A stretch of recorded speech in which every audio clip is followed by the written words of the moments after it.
Swoopes pretty much letting it be known she's a serial hater when it come to Caitlin Clark, bruh. She's standing on her not being dominant in this.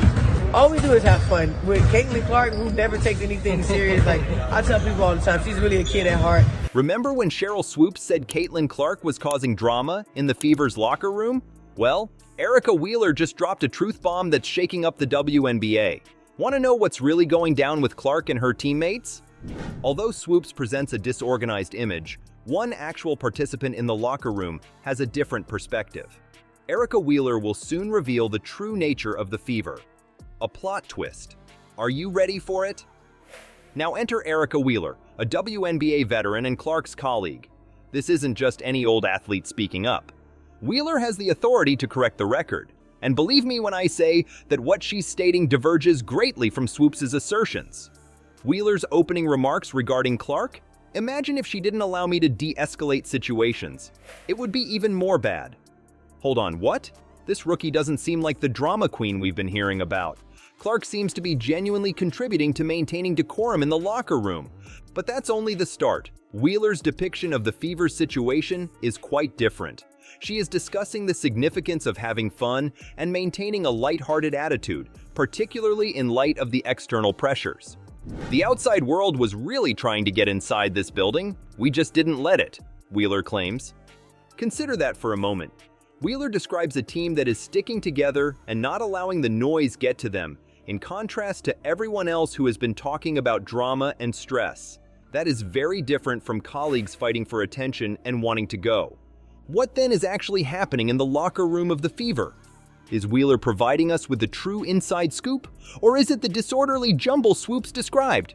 We're just getting started, but the plot is getting more complex. Recall that Wheeler is not an arbitrary source. Every day, she and Clark are there in the trenches. She is witnessing directly how the rookie manages the pressure of becoming the new face of the team and relates to her teammates. She is the one who truly knows what's going on. Furthermore, a lot of what she's saying is shocking. Wheeler speaks about a squad that is uniting rather than a fractured locker room. She is speaking of a player who is conscious of her influence and making an effort to use it for the better, rather than a newbie who is causing trouble. Consider the ramifications of this.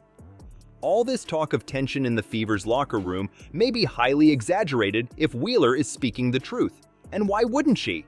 Is it possible that having Clark on board is actually helping the squad thrive? This is where things become really fascinating, though. Wheeler does not confine himself to Clark's defense. She takes one step farther and makes a hint about how the group is handling all of the external strain. She seems to be giving us a behind-the-scenes look at the team's approach to managing all of this attention when she talks about keeping the outside world out. It sounds like there may be more unity among the Fever than previously thought. Under the strain, they're uniting rather than disintegrating. Clark, too? Rather than causing chaos, it's possible that she contributes to the team's resilience. What does this leave us with then? On the one hand, Swoopes presents an image of a disorganized crew. Wheeler, on the other hand, is describing a squad that isn't allowing outside problems impact them. Like Caitlin Clark teammate Erica Wheeler is stepping up to the bat and pretty much telling Sheryl Swoopes to shut up, bruh. It's being reported. All we do is have fun. With Caitlin Clark, who never takes anything serious, like I tell people all the time, she's really a kid at heart. And a rookie who's keeping things together. It is as though we are observing two entirely separate teams. Wheeler is now holding the paintbrush, but Swoopes only completed one picture, and what she's about to disclose could permanently alter your perception of Caitlin Clark. Is the locker room of the Fever a place of war or camaraderie? A bombshell is about to drop, and Erica Wheeler isn't holding back. The information she is providing on Caitlin Clark differs greatly from what Swoopes was stating. Recall all of the drama and stress that was discussed? Wheeler is going to change the storyline. I don't look at the dominating factor being numbers. It's what you're doing on the floor. And those numbers would change if the factors on the floor changes. Sheryl Swoopes has been on a whole rampage with pretty much calling out Caitlin Clark, and now she's attacking the Indiana Fever locker room. First of all, Wheeler is raving about Clark rather than merely defending her. Clark, according to her, is really a kid at heart and adds enjoyment to the game. That is not at all like the troublemaker Swoopes mentioned. It sounds like Clark is actually giving the squad some much-needed enthusiasm, not adding to the problems. This is where things become really fascinating, though. Wheeler praises Clark's personality no end. She continues by mentioning how well the team is clicking as a unit. Wheeler says, "We're all having a great time." Imagine if she didn't allow me to, it would be even more bad. But so she allowed me to, and that shows the respect level for me that she has for me, that she'll listen to me, because this moment I'm like, see. So our rookie teammates will want to leave the Indiana Fever because of Caitlin Clark. Now, Sheryl Swoopes went out the window with this claim. That directly contradicts Swoopes' assertions of the drama in the locker room and is not merely a casual remark. Consider it. Swoopes is on one side, claiming that teammates are battling for attention and wanting out. Wheeler, who spends every day in the locker room, adds that the players are having fun playing together. Like night and day, really. What then is the true situation here? Why is the difference between Wheeler's experience and what Swoopes is stating so great? Perhaps Swoopes just doesn't have the whole picture because he's on the outside. Alternatively, there might be further events occurring that we are unaware of. However, let us concentrate on Wheeler's message, as it is quite enlightening. She's not just talking about how great of a teammate Clark is. She's also illustrating the idea of a cohesive locker room. Her statement that they're all having fun implies that there is some genuine camaraderie among the members of the squad. Swoopes pretty much letting it be known she's a serial hater when it come to Caitlin Clark, bruh. She's standing on her not being dominant and letting it be known. Y'all need to chill out with all the drama, especially Sheryl Swoopes, bruh. There is no locker room drama. And that is very significant. Consider all of the strain that the Fever is experiencing. They are attempting to turn the franchise around. They have this rookie prodigy who is attracting a lot of attention, and everyone is keeping an eye on them. A team may easily fall apart in a circumstance like that.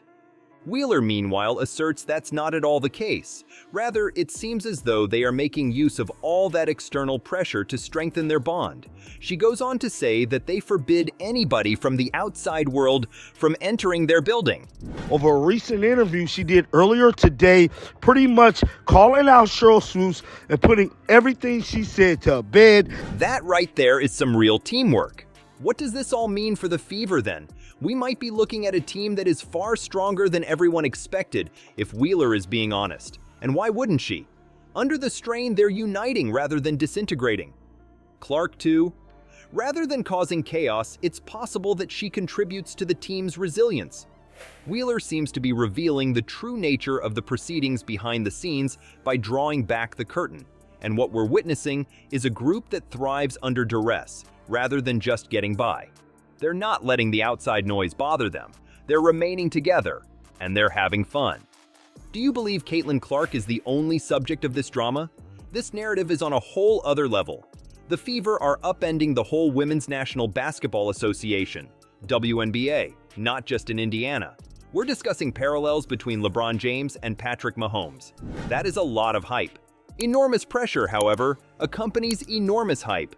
There is a lot of attention on rookie stars in the WNBA, and Clark is no different. She is constantly in the public eye, and not everyone finds this flattering. Recall what Sheryl Swoopes said about turmoil in the locker room. And that's only the very beginning. Swoopes has been critical of Clark in the past. It goes beyond what is now going on. She has been making fun of Clark since her time in college. It raises the question of whether something private is going on there, doesn't it? The problem is that this goes beyond Clark. All young players want to leave their imprint on the league. These rookies are under absurd strain. When you take the court for the first time, you know that millions of people are watching you and anticipating that you will become the next big thing. That would be enough to break someone. It's not just the supporters either. Everyone has an opinion, even the media and former players. These inexperienced players seem to be unable to function without someone watching them closely. When you're always thinking about what other people are saying about you, how can you possibly concentrate on playing? Co-workers like Erica Wheeler can help with that. She wasn't just protecting one player when she defended Clark. She was demonstrating to everyone how crucial it is to support your teammates. But I know how she is, and I can kind of see when she's, taking it a little further, and I'm already standing up and ready to de-escalate it. And she Didn't want to play with her no more because of all of the attention that has been surrounding the team all year long. It's all about preserving the team dynamic and directing everyone's attention toward what matters most, giving it their all on the field. Consider it. The Fever would collapse before the season even began if they let all that outside noise to affect them. Rather, though, they're uniting. Instead of allowing the pressure to break them, they are strengthening themselves. This involves more than one player or one team. It has to do with how the WNBA manages its young talent. Are they putting so much pressure on these young players that they will eventually break, or are they preparing them for success? Wheeler's defense of Clark teaches us a valuable lesson. On the court, skill is not the only factor. It all comes down to having a staff that is there for you and can guide you through the chaos that comes with being a celebrity. Even the most skilled player might struggle without it. Thus, keep in mind that there's always more to the story the next time you hear someone discussing drama in the WNBA. It goes beyond what occurs on the court. It's about how these players manage the stress, how they encourage one another, and how they cope with the outside chaos.